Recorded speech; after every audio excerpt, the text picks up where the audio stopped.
Hello mga araw po mga kablog ko to. Welcome po sa aking FB channel.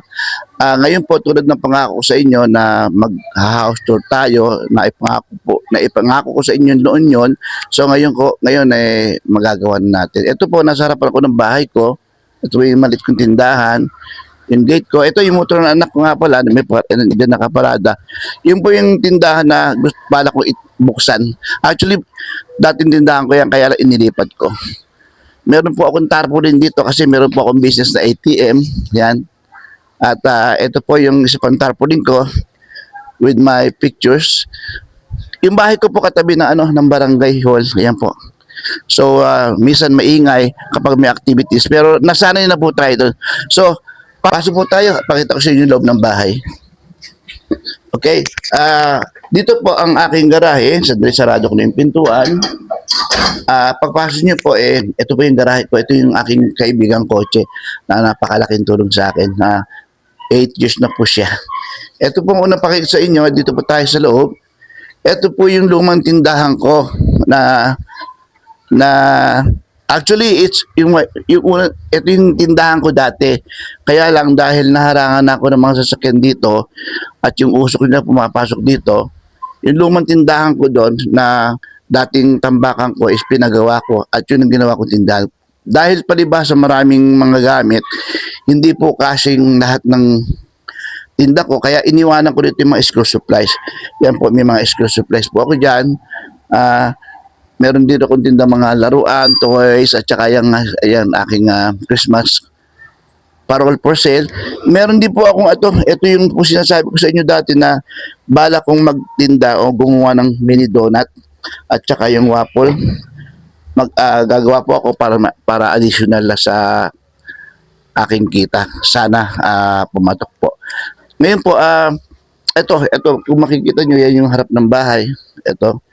So, medyo laging mabaho po kasi dito kasi yung mga aso, busa, dumudumi dyan. Kaya mas maganda nandun ako sa kabila. So, pasok po tayo sa loob. Okay, dito naman po, ito yung mga yung mga tambakan ko ng soft drinks, mga alak, Red Horse, ganyan po siya.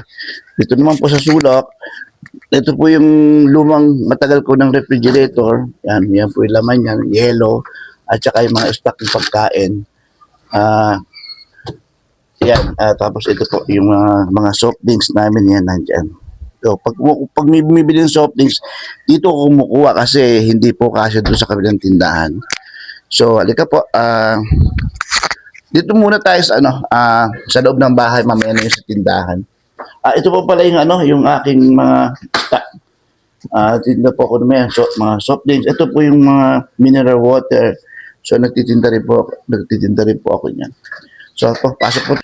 Okay, dito naman po ang salas ko. As you can see, yung pong ibang gamit ko sa pagtitinda, katulad po nito, istante na to, dati nasa loob yan, kaya lang hindi na kasya, kaya pinasok ko dyan. Tambakan ko lang siya ng mga paninda ko. Yan, pag sobra-sobra. Ito po, yung mga display ko. Galing po yan sa ibang bansa, mga collection ko po yan. Yung iba nga po, nawala na o napamigay ko, nabasag na. So, yan po yung aking mga natitira pa. Ito pa po yun. Ito, yan. Tingnan niyo po yung bata pa ako, di ba? Kuha po yan sa Dublin, pero yung bata pa ako niyan. So, ito po yung isa sa mga barko ko. Yan, naka-display. Nakatabingin na nga ito po, yan. Ito po yung may dalawa kong refrigerator pa rito. Yan, medyo madilim. Teka, buksan natin ang ilaw. Yan. Daming tambak. Ito po yung mga alak ko dyan. Pag may bumibili dyan ako kumukuha. Ito po yung CR namin. Medyo madumi. Kaya at least kita nyo malaki. Kaya lang madumi. Hindi pa nadilinis. Hindi pa ako nakakalinis.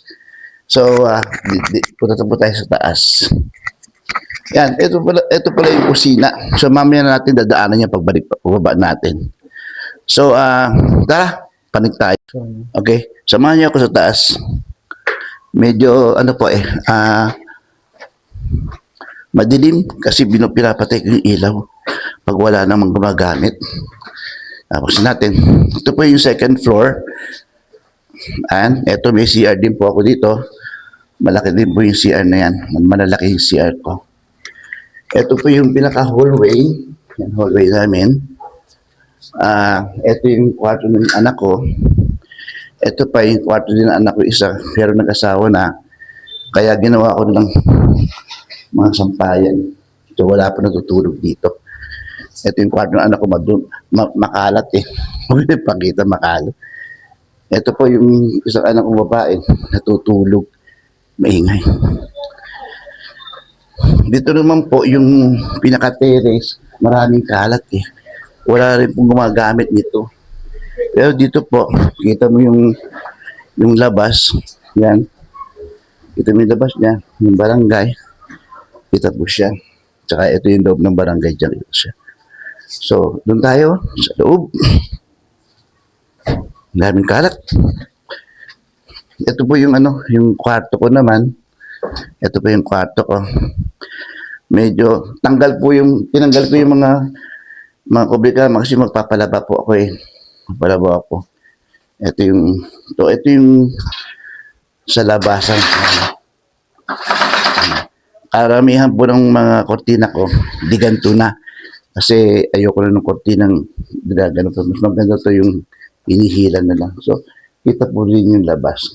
So, bawat sulok po ng bahay ko, nakikita niyo yung labas. So, ito po yung second floor at saka ito po yung kwarto ko. Yung si Superman, no?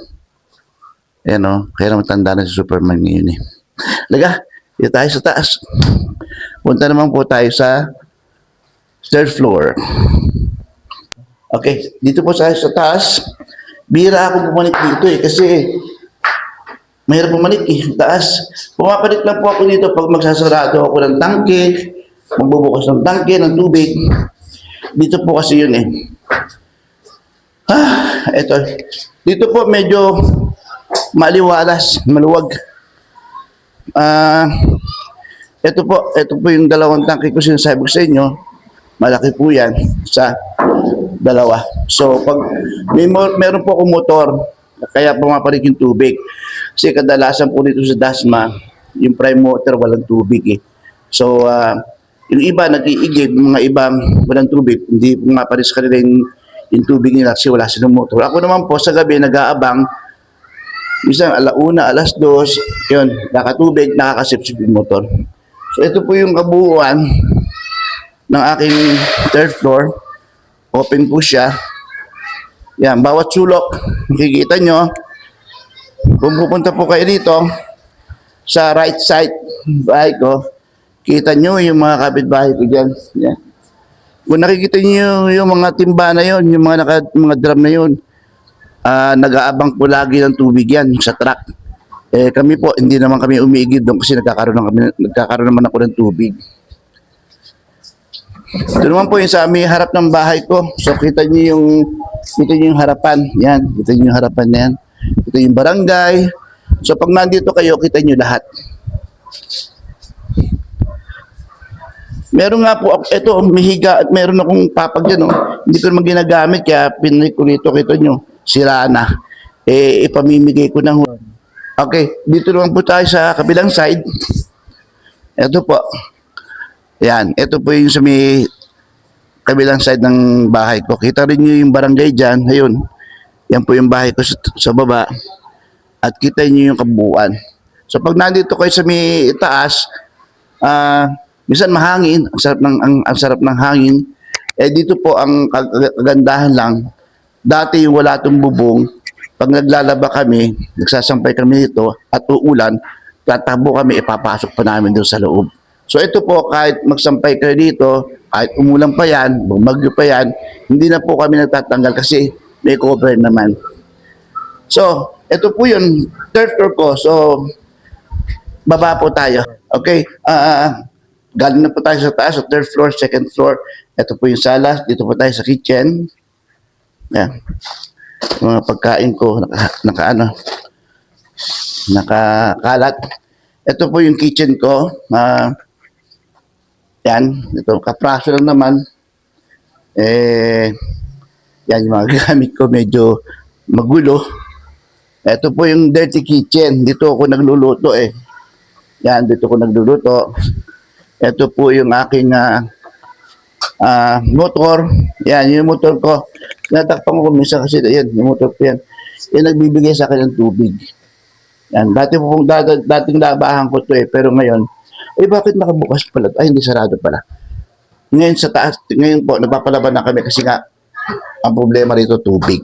Okay, lipat naman po tayo dito. Ito po yung dirty kitchen ko. Sa dirty kitchen ko, meron po akong shortcut papuntang tindahan ko. Ito po yung tindahan nilipatan ko. Maliit lang po siya, kaya medyo masikip. Ito po, kung nakikita nyo to, yan, ito yung aking refrigerator na lagay ng mga soft drinks. Yan, pag bibing soft drinks. Meron din po akong lagay ng pera. Siyempre meron akong kakadiyero kahit walang laman. Tapos ito po, dito yung aking computer set. Araw-araw po may record ako dyan, nire-record ko yan. Yan, nire-record ko lagi-lagi yan. Kaya po pag umalis ako at may marami kong transaction na naiipon yung trabaho ko, medyo yan, dami kong ini-input dyan. Meron din po akong printer, may scanner, yan po yan. Ito po naman, ito. Okay po, ito yung aking tindahan. Maliit lang po yan. So kung makikita nyo, yan, mga sabit-sabit. Ito, yan, ito sa harap ng tindahan ko. Sari-sari po tindahan ko, may payong, yan, may mga emergency light, pabango. Actually, matagal na ako may tintang pabango. Mabili din po sa akin yan. Kukunti lang ang dilata ko kasi hindi ako bumibili ng dilata.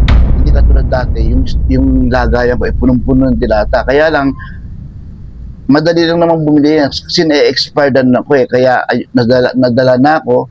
Kaya konti-konti na lang binibili ko. Yung iba naman niya nasa loob eh. Kaya pag may nabili dito, inire-refill ko na lang siya. Yun nga, hindi ako bumibili ng marami kasi na-expire na ako. Nasasayang. Kikita ka lang ng paunti-unti. Marami na may expert sa'yo. Especially ito po, itong mga yan. Mga chichirya. Dati ang dami-dami pong chichirya. Doon nasa kabilang tindahan pa ako. Pero ngayon po, minimize na lang ang binibili ko. Kasi madali lang namang bumili. Pero may mga backup po ako dyan. Andun din po sa loob. Ngayon, ito po, ang business ko po dito is meron po akong GCash, cash in, cash out, Maya, meron po ako. Meron din po akong ATM dito. Yung malaking tulong po ito, especially sa mga taga dito na hindi na sila pumupunta ng bangko para mag-ATM. Malapit na po sa akin. So dito po, pwede silang mag-withdraw para din sa may ATM sa mga bangko hanggang 10,000. Ang kaibahan lang po sa mga sa BDO, pag BDO ang ATM nila, wala silang charge. Kaya lang siyempre, namamasahe pa sila at pipila pa sila, minsan offline pa. Kaya malaking convenient kung dito po sila kasi dito po kada transaction meron kang 35 pesos na nababawas sa account mo. Wala po akong sinisingil. Yung 35 pesos na yon nababawas automatically to sa account nila. So malaking convenient para sa kanila. Unless kung nanghihinayin sila sa 35, pupunta sila doon sa bangko, di siyempre mamamasahe pila, sasakay pa sila, kung may kasama sila, maililibre pa nila. Siyempre, pag nag-withdraw sila, kakain pa sila, magagastos pa sila. Mas malaki sa 35 pesos. So, depende sa kanila kung gusto nila o ayaw nila. Basta ako, ino-offer ko sa kanila itong aking ATM machine na to, para makatulong sa kanila, hindi na sila lalayo. So ito po yung aking maliit na tindahan. So balik na po tayo dito sa garahe. Yan. Yan, dito na po tayo. So yan po yung kabuuan ng bahay ko. So sana nagustuhan nyo. Salamat po sa inyong lahat sa pag-follow sa akin at pag-suporta sa akin. Sana po huwag kayong magsawa. Marami pong salamat sa inyo.